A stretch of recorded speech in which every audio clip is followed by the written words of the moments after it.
Welcome back, everybody, to another episode of the At the Pylon podcast. On this week's post-game reaction episode, the Patriots, with their biggest upset of the season thus far, beating the Buffalo Bills by a score of 29-25. Now, Chandler Betts and I are going to talk all about this game, but a few big things.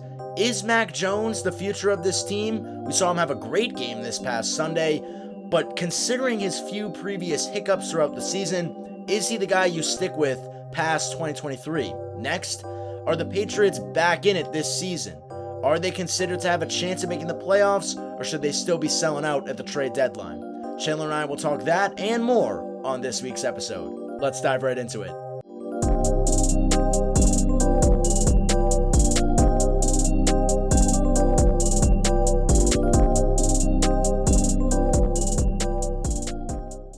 And welcome in, everybody, to the At the Pylon podcast. Alongside Chandler Betts, my name is Nick Antonakas. Chandler, what's up with you this evening?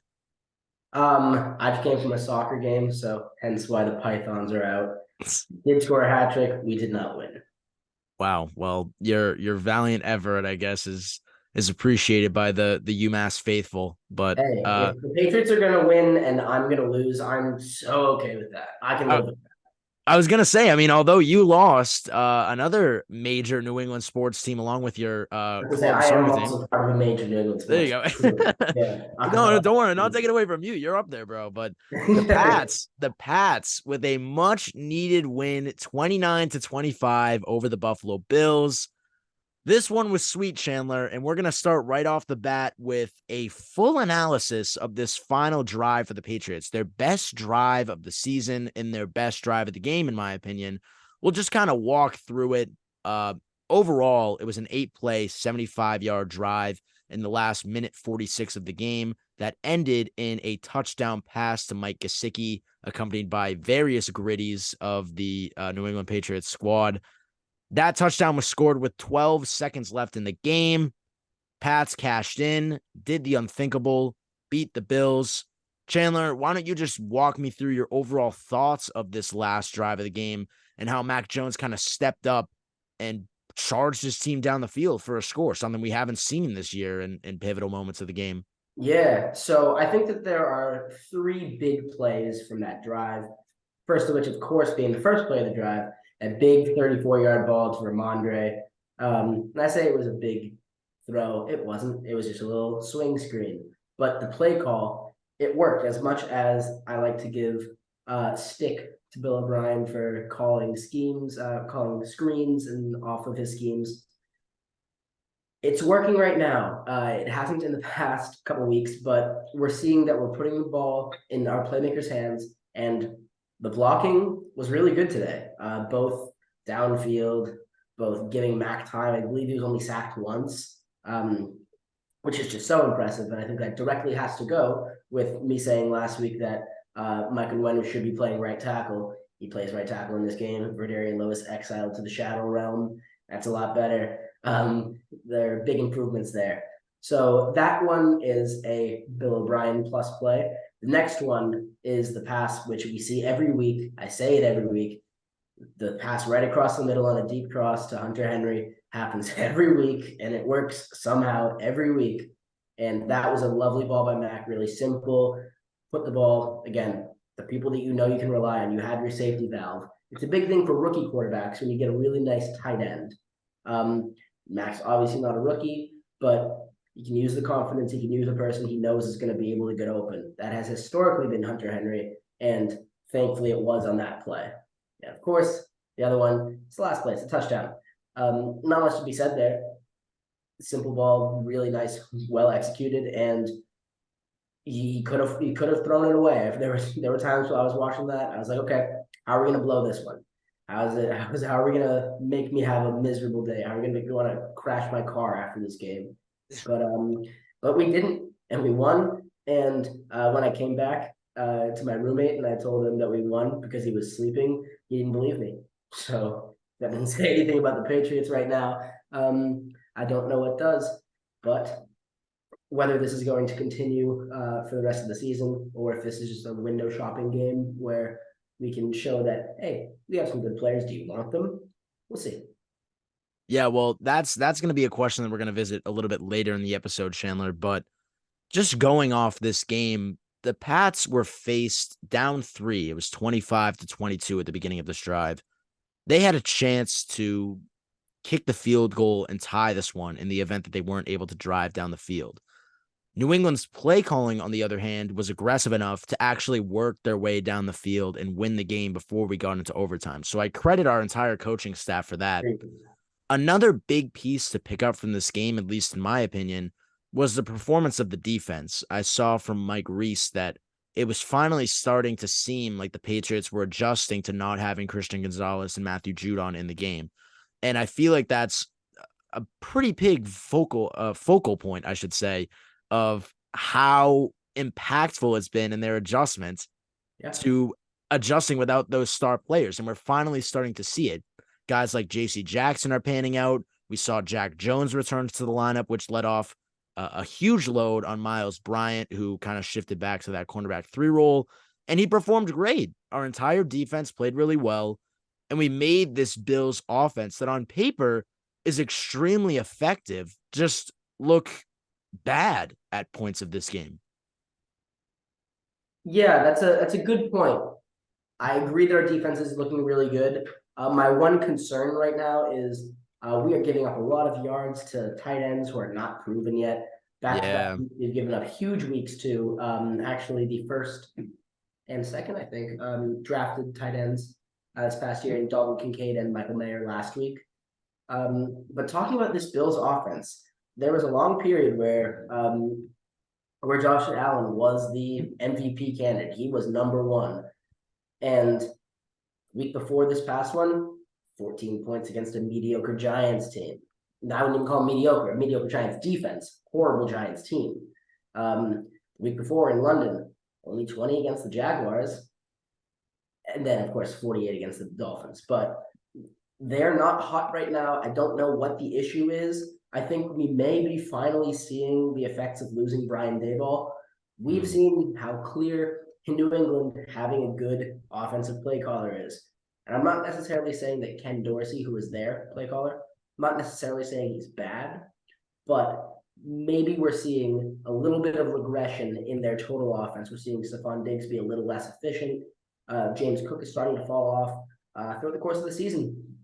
The NFL is the most competitive sports league in the world, in my opinion, because every given Sunday, anybody can win, as we saw.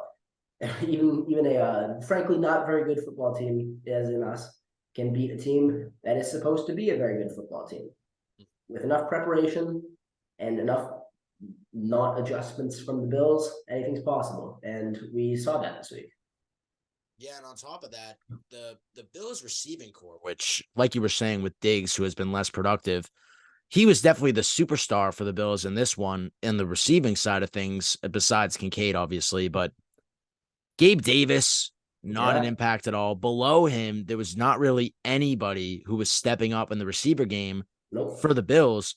And especially when you're faced with a weaker secondary that New England has to offer, outside of guys like Jabril Peppers, who we need to give a nod to in this game on Josh Allen's first throw of the contest. Horrible. Intercepts it. Yeah. Oh my God. It was really bad. But Peppers read it like a book and picked it off. I mean, debatably, rightfully so, I should say, because, you know, if anybody was in those shoes, I'd pray to God that I'd catch that ball if it was thrown right to me. But it was just a momentum shifter, and he's played great all throughout these games. Obviously, the previous game, he had that huge hit stick that led to the interception by Tavai on Devontae Adams. But to me, it just seemed like the defense was finally starting to piece together and making Josh Allen look not as good as he's been in previous weeks, like you said. But I would like to add something. Yeah. Just like in the Jets games, so now both of the games that we've won, there should have been a catch by the other team that made us not win. That Diggs catch. That Diggs wow. drop. Yeah. Obviously, not an easy catch. No. But he catches that ball 8 out of 10 times. So he had it too. He did, yes. And when I saw that, I was like, Wait, was it? Did he not survive the ground? I'm kind of forgetting. Okay, yeah, that's what it was. He didn't bobble. He just had it in his hands, but didn't survive the ground. Yeah, but I mean, I think by the time he caught it, it was like in between here and the tip of the ball hit the ground. I think that's how. think I remember. Two key differences though that I'll point out though is first the Jets game that we won. Obviously, these two games being our only two wins of the season. Mhm. The Jets game was our worst game that we've probably played all year, at least at that point. At that Before point. the I was Cowboys about to say, disaster and everything after that. Yeah, it was the yeah, worst up to that point. The yes. Bills game that we just saw was the best game by far that the Patriots have played all season. Second off, that catch that the Jets messed up on, that would have won them the game. Of course, it was a Hail Mary. Mhm. You can argue that if Diggs comes down with that ball, I mean, sure, that sets up Buffalo with a chance to stab us in the hearts again. But Mhm. that the game wasn't won. Where did he catch it? Around the 40? 30. 30. Yep. It was Okay, on the yes. 30. So it would have been a scary end to the game to say the least. Yeah, But I mean, they would have had 8 seconds left, so that's probably 2 plays. oh my God. I was like, okay, we lost. It was so fun. I was about to put the bag back on. This time I was gonna keep it on the whole episode. It was Armageddon, but no, he I dropped know. I it. was gonna say you introduced the bag 1 week and it's I already know. gone. Maybe I'll bring it back on Thursday. Bring it back Thursday. I was gonna say. It's a reminder. If you lose, this comes on. They don't want to see it on. They want to see this. I get it. I would too. It's the But paper bag and the silver pants, Chandler. Those are our the two things. silver pants are, oh my gosh, I know. Come on, bring it back. 2001. Nah, I'm playing. We still stink. Let's not act like we don't still stink. Well, This is the team that yeah. made that.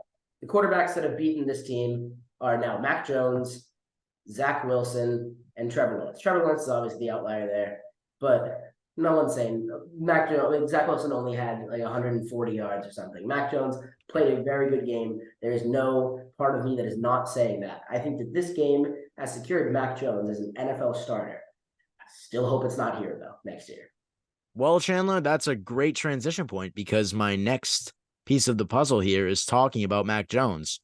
You just made your point clear. You hope he's not here after this year. Mhm. I, on the other hand, have been a huge supporter of Mac, and we finally got to see if the system is working okay around him, he can win us games. Jones said post game, he said, quote, when I have time, I can read the offense how I'm supposed to. Mhm. And we saw that this week. He was involving all of his weapons. It was very similar to me to the game against the Eagles. He was involving multiple people on the offense, making our weapons look good. And Oh, Pop looks great. oh my God, outstanding. Outstanding Pop Almost looked. like we shouldn't be benching him because he's our most electric player. It's almost like that. Literally. And also on top of that, the only difference between this game and the Eagles game is that we were actually able to finish it this time, Yeah. thanks in part to Mac Jones charging us down the field. I guess we'll start with this because we already know where you lie with should Mac be the future of the team. We'll get into that after this. But do you think the haters were too harsh, Chandler? Based on what we saw, that was the only reaction. He was horrible. I don't think they were too harsh. I think that the way people were phrasing it was a little bit rash and uneducated. I'll put it like that. Because people were just saying, Mac Jones is a horrible quarterback. Get him out. Correct me if I'm wrong. I don't think I ever really said he was a horrible quarterback. I said he was playing horribly. Yeah. Because I was consistent that after those first 2 games, I was like, almost a top half quarterback, maybe slightly above top half. But after those games, you have to knock him back to like 25. But as we're seeing with some really, really poor quarterback play across the league this season, and generally really bad offense in general, you have to be able to say that that is a starting caliber quarterback. But unless you're going to assemble a super team a la 49ers, in my opinion, he's still not a quarterback that can bring you to an elite situation, as in a conference championship or a Super Bowl.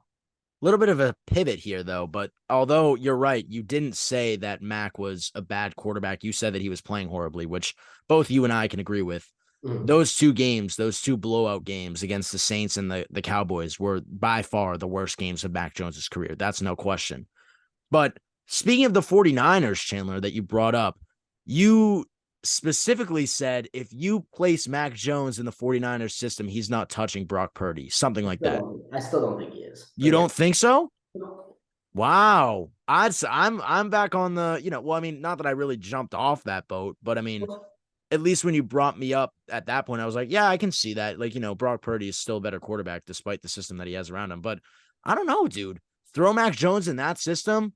I mean, we saw him today. I mean, not saying that is or on Sunday. Yeah, well, Pro Bowler replacement, I guess, was his Yes. 2021 title. But Well, yeah, I mean, like he would be a Pro Bowl selection if he was on the 49ers. But Brock Purdy is a borderline MVP candidate. and that's weird to say to me. I mean, I It, like Brock it Purdy a is. lot, but I Welcome to could the argue that why not Mac Jones? What does he have that Purdy doesn't? Brock Purdy is even better. Everything that Mac Jones does, Brock Purdy does slightly better, just I get it. marginally, but it is slightly better. He But is that's the difference point between Pro Bowl selection and MVP candidate. Really? the margins in the NFL are so fine. That's fair, yeah. The difference between we look at Alex Smith versus Patrick Mahomes, different style of players, of course, but Alex Smith brought a team to an 11-5 season. He was an MVP candidate, and then Patrick Mahomes comes in 50 touchdowns and wins the MVP. Mm. Alex Smith went to the Commanders and was still a serviceable starter. He was a good starter even until he blew out his leg, and then came back and was still pretty good. He Yeah. was around where Mac Jones is right now, 16, 17, around that range.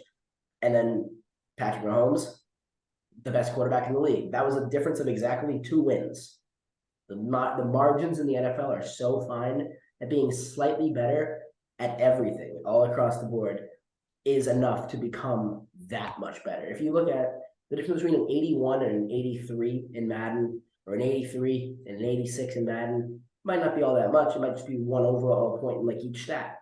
Mm-hmm. Same principle. That's fair. That is a fair point. But I mean, I guess to kind of draw it back towards Mac himself, I don't know if he's going to the 49ers anytime soon, regardless of whether or not. Yeah, I mean, they're sticking with Purdy. So that whole theoretical situation, if he's placed in their system, because of course they were thinking about drafting him back in 2021, is kind of obsolete now. The question of whether or not he'll stay in New England is kind of the one that teeters and totters back and forth. I've been on this boat even last week at one of the lowest points of the season, Chandler. I said, maybe we don't draft a quarterback in this draft and we build around Mac. After this game, do you think he has any chance to be in the future? I mean, I know you said it's a start, but why don't you dive into it a little bit more? He has a chance, and I think he has a good chance at this point, actually, to be the quarterback next year. Okay. But I don't think that he has a chance to be the future of the Patriots, if that makes any sense. Yeah, it does. He's still very comfortably on his rookie contract. I'm not worried about his cap hit at this point. It stinks to say, but what was my prediction going into the year about our team record? 6-11 or 5-12. 5-12. It's looking pretty good. It's looking pretty good. And that's going to be just good enough to not be able to get a good quarterback. So at that point, it's either you spend $30 million on Kirk Cousins or you keep Mac Jones. You're keeping Mac Jones because Mac is not that bad. But you need to build a team around him to make him look pretty good. To look good. I would say he looked good today. Good is not great. Good is not elite, but he looked good. Or not today, yesterday. Yeah. He looked good, and I'm happy with how he played. You need to really build a team around him. And if there's not a good enough quarterback that's going to be that difference maker, you keep him. Like it's like obviously this is a much more drastic example because of how poor he was, but Josh Rosen to Kyler Murray. If the Cardinals didn't have the first pick in that draft, they're probably not trading Josh Rosen to then draft Kyler Murray. But they did. So they did because Kyler Murray was a transcendent player, and I think he probably still is. But if you're not in a position to get a Drake May, and I'm ready to cap it at Drake May and Caleb Williams based on how Michael Penix played last week after I did my semi-glowing review on him and saying he was a second-round player. Played horribly last week. What do I know? Whatever, so be it. But yeah, I mean, I guess one thing to kind of weigh in on here, Chandler, is because I guess I have been on the boat of we can build around Mac Jones and he can be our future. But at the same time, if this year is another mid-season, whether it's 7-10, 5-12, 6-11, whatever it ends up being, maybe even 9-8. Who knows? That's daring, sure, to Maybe. I mean, some, hey, but it's we can do possible. that every week. But anywhere between 5-12, and I'd say even like 9-8, around that range, Yeah. that's considered a mid-season because you're not making the playoffs and you're not getting a top draft pick in the draft. Would that just screw the Patriots over completely? Because it seems, at least in your case, that theoretically that would be a circumstance where Mac Jones hangs around. And in your case, we have to build around him to have, a good team. But you don't see him going beyond and maybe charging them forward if we put the right pieces around him, because I at least am on the boat of, if we build around this guy, we've seen now this year, even yesterday against the Bills, with a serviceable system, he can perform very well. If you give him an outstanding system, even like 3/4 of what Brady had. And of course, Brady's the greatest of all time, but he was in a great system. He even acknowledges that. Absolutely. If you give him that system, I don't know. I think he could be the future of the Patriots. But is it That game over for the Pats if that happens? I'll never say that it's game over. I think that you're definitely right that if you give Mac Jones an elite system, he'll be a very good quarterback, but he's still not going to be that transcendent player. I don't think that that's his ceiling, and that's fine. You don't need a transcendent quarterback to win, but it really helps because there's only so many teams that can be those elite teams with everything around them. Right now, I think it might just be it's the 49ers and it's the Eagles. Mm, Those are the two teams that have everything. And mhm. they just got Kevin Byard today from the Titans, so they're just getting better. They got another All-Pro safety to add to that defense. That's a terrifying team. Thankfully, we are already done with playing them, and we're Yeah. not going to play them again. Like, not playing in the Super Bowl. Yeah. But, but yeah, if you can build a great team around Mac Jones, you can do it. I mean, we've seen again. This is not to demean Mac Jones to this level, but we've seen Jimmy G Okay. make the Super Bowl. Well, yeah. We've seen quarterbacks that aren't very good make the Super Bowl because they have such talent around them. Mac Jones isn't a minus quarterback. He's not bad enough that he's going to prevent you from winning games. But he's not good enough that he's going to win you games on a reliable basis. He did. I will say he did today. The Bills kind of lost that game. Yeah. I would say they equally lost that game, and Mac Jones won that game. That was a pretty 50-50 split. Hmm. But he's not going to be the reason. He's not going to go throw for 470 and dominate. He's not going. The only time he's even felt like he could do that was that Vikings game last year. Last year, Yep. yes. And we didn't win On that game. Thanksgiving. That was stupid. But Yeah, it was on Thanksgiving. yes, Thanksgiving. Oh my gosh, yeah, you're right. That was the only time that I felt that if he can build from that point, he can maybe surpass the ceiling that I see that he has. This is another point. If he can do this for the next 6 weeks, maybe we'll have to reevaluate. I don't think so. I think it's very unlikely. Not because I think that he will play bad for the next 6 weeks, but I don't think that that is realistic to expect him to do more than he can do. Because every time he's had to try to do more than he can do, we've seen what happens. We lose to the Cowboys. Lose is a really weak word for that. We get blown out by the Cowboys. We look horrible when he has to try to do too much because that's not the type of quarterback he is. He's a system quarterback, and that's such a stigmatized word. It shouldn't be. It's like what Mike McDaniel actually said this past week when told that Tua is a system quarterback. He said that who cares is what he essentially said. He said he's going to flip the podium because who cares if he's a system quarterback. Yeah. Talk about how he's seen this system implemented so many times, and no team has ever done what that Miami team is doing. And you can't really disagree with that, even though they had a tough game against the Eagles. They were first in passing and first in rushing up until this week. I haven't seen the updated stats because the week isn't over, of course. But system quarterback is such a stigmatized word. Mac Jones is absolutely a stigmatized quarterback. He's absolutely a system quarterback. And that's fine. You have to have a great system. You got to have great players. I don't know if that is a realistic ask in the next 3 years. Yeah, well, I guess that's a great point. And one line that I'll close on for Mac Jones is, while this point of the season was definitely, it would be jumping the gun to say that this is the turnaround of the Patriots kind of thing. It's just one game, but we definitely saw signs of promise from not only Mac, but from New England in general. And I guess that's a great transition point to the question surrounding, are the Patriots back, Chandler? Jones said post game, he said that this game was just a crumb. Keep picking up those crumbs, however, and eventually you'll have a whole loaf of bread. Are the Patriots getting the bread this year, Chandler? Are we going to I don't assemble enough know. I don't know crumbs? what kind of Lego bread Mac Jones is. That's not how bread works. I hate to break it to him. It's getting so detached from the real world. These millionaires. No, I don't. Drop the mic. I'm playing. Yeah, come on. What are we doing? No, Patriots aren't back. Uh, to be back for the Patriots fans, we have to be going for a 10-7 in a playoff spot. That is back for us because we've been so spoiled, and that's even Well, wait. negative. Is it daring to say that that's out of the cards, Chandler? Because let's take a look at our schedule. Hold on. I don't think it's daring to say that's out of the cards because I think it's very much so out of the cards. But it's possible. We'll take a look. Let's take a look. Next week we got the Dolphins. Again, biggest game of the season is coming up next week. I was gonna make a So, joke. we've used this over and over this year. Well, actually, you know what? I'm gonna take that statement back because the last time I said that, what happened? We got blown out by the Cowboys. So, it's just another game next week, I guess. But we got Dolphins. If we win that game against the Dolphins, Chandler, look who we have. I might say we're back. I might say we're back then. Yeah. Well, then we have Commanders, Colts, Giants, Chargers, Steelers. I'm sorry, but I think we can win all 6 of those games. I don't think we can beat the Chargers, and I don't know if we can beat the Colts because Jonathan Taylor is back.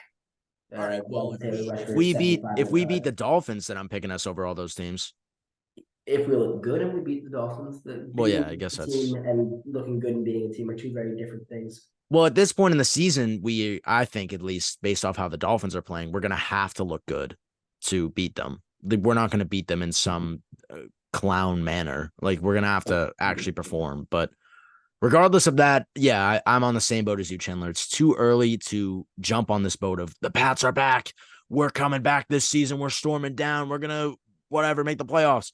If we beat the Dolphins next week, totally different story. Yeah. I think we're going to have to reassess the season from that point. And what a turnaround that would be from the disastrous first couple of weeks we had. But it'd be pretty big, yeah. Regardless, the trade deadline is the week after that Dolphins game, Chandler. Now, if we win that game, and I guess this will be a question that we'll dive into more next week when we're actually faced with the aftermath of the game. But are you still selling? At least, well, let's go from right now. Are you still selling at trade deadline? Are you still making up in your mind trades that we're going to sell out?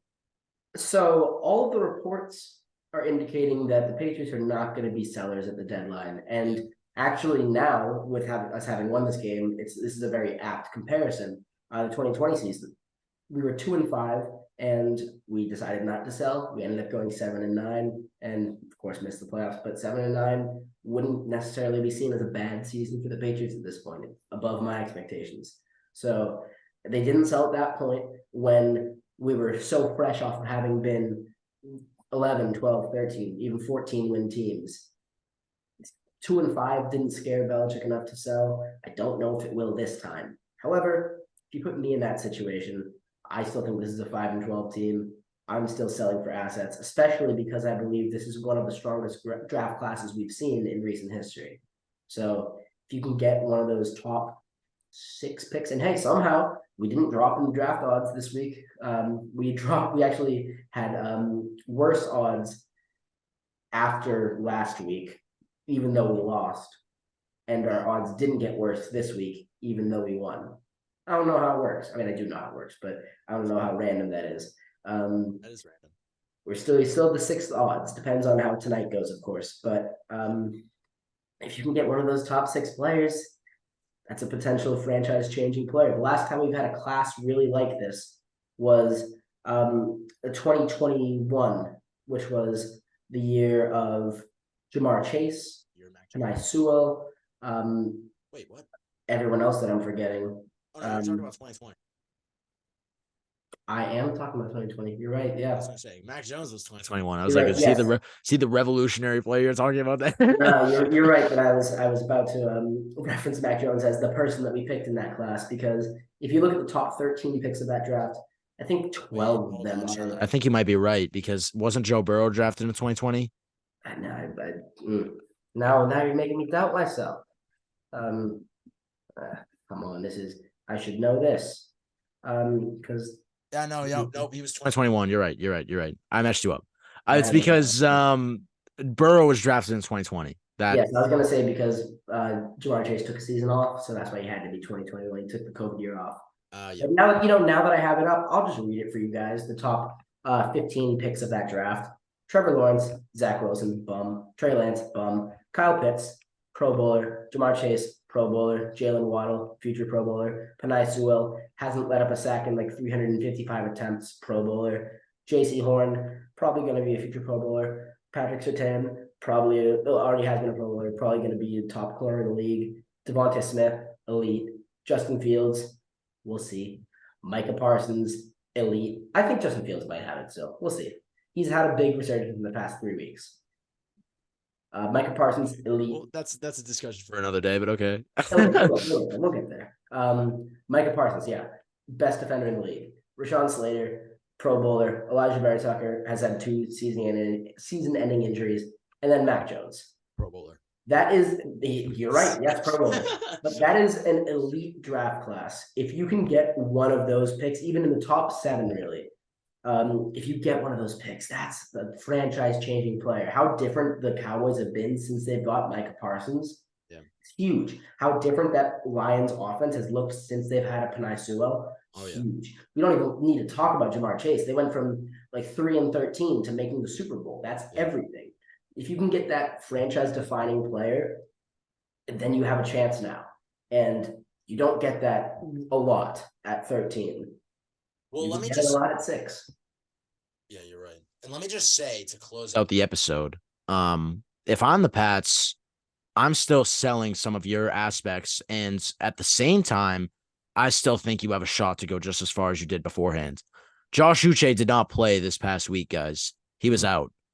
If I'm getting that second round pick from Jacksonville, I am sending him away in an instant. Even if we win next week, I'm sending him. I'm sorry. Anthony Jennings looks really good also. Yeah, too. Yeah, that's when we're finally starting to see these pieces of our defense step up. That's a point I forgot to make when I praised our defense so much earlier in the episode.